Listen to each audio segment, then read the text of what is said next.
श्री राम जय राम श्री राम जय जय राम श्री राम जय जय राम। नारायण समारंभां शंकराचार्य मध्यमाम् अस्मदाचार्य पर्यन्तां वन्दे गुरु परंपरां।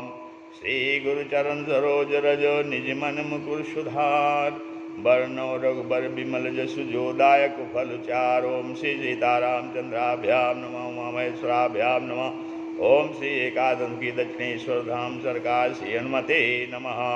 आज के सत्संग की चर्चा के क्रम में विषय है अहंकार से मुक्त करती है भक्ति। भक्ति जो है अहंकार से मुक्त करती है। कहते हैं साधक दो प्रकार के होते हैं। एक प्रकार के साधक का स्वभाव बंदर के बच्चे की तरह होता है और दूसरे प्रकार के साधक का स्वभाव बिल्ली के बच्चे की तरह होता है।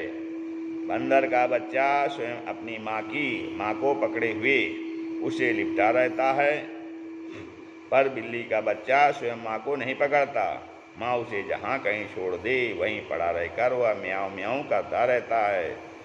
बंदर का बच्चा खुद अपनी माँ को पकड़े रहता है, इसलिए अगर कभी उसका हाथ छूट जाए तो वह गिर पड़ता है और उसे चोट पहुँचती है।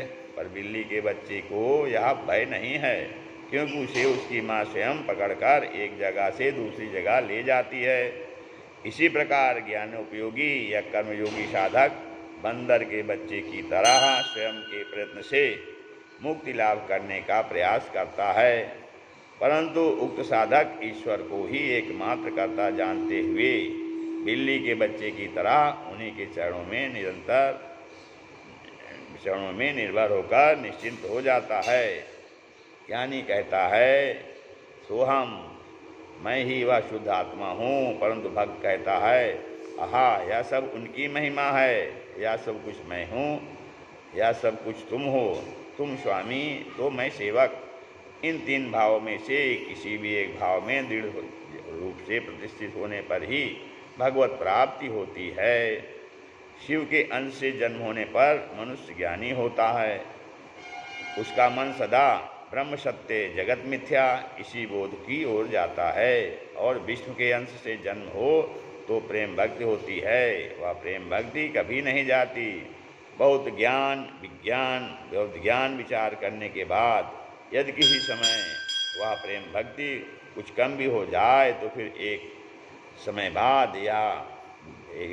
समय बाद वह यदुवंश का ध्वंस करने वाले मूसल की तरह देखते देखते बढ़ भी जाती है। ज्ञानी के भीतर मानो एक ही दिशा में गंगा बहती है। उसके लिए सब कुछ स्वप्न का है। यह सदा स्वस्वरूप में अवस्थित रहता है। वह सदा स्वस्वरूप में अवस्थित रहता है, परंतु भक्त के भीतर गंगा एक दिशा में नहीं बहती, उसमें ज्वार भाटा आता रहता है। वह कभी हंसता है, कभी रोता है, तो कभी नाचता गाता है। भगवान के साथ विलास करना चाहता है। वह उस आनंद सागर में कभी तैरता है, कभी डूबता है, तो कभी उतराता है। पुराणों के मतानुसार भक्त एक है और भगवान एक। मैं एक और तुम एक, मैं एक और तुम एक।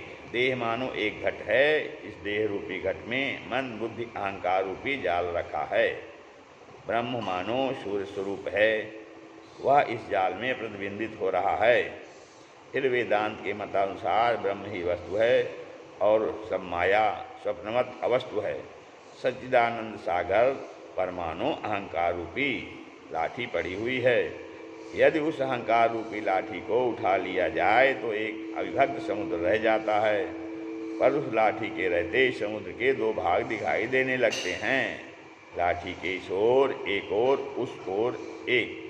ब्रह्म ज्ञान होने से मनुष्य समाधिस्थ हो जाता है। उस समय यह अहम मिट जाता है।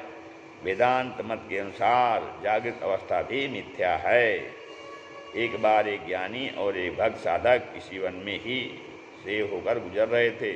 राह में उन्हें एक बाघ दिखाई दिया। ज्ञानी ने कहा भागने की कोई ज़रूरत नहीं, सर्वशक्तिमान परमेश्वर अवश्य हमारी रक्षा करेंगे। पर भक्त बोला नहीं भाई, चलो हम भाग जाएं। जो काम हम स्वयं कर सकते हैं उसके लिए नाहक भगवान को क्यों कष्ट दें। इस प्रकार से अहंकार से मुक्त करने के लिए भक्ति ही एकमात्र साधन है। श्री राम जय जय राम।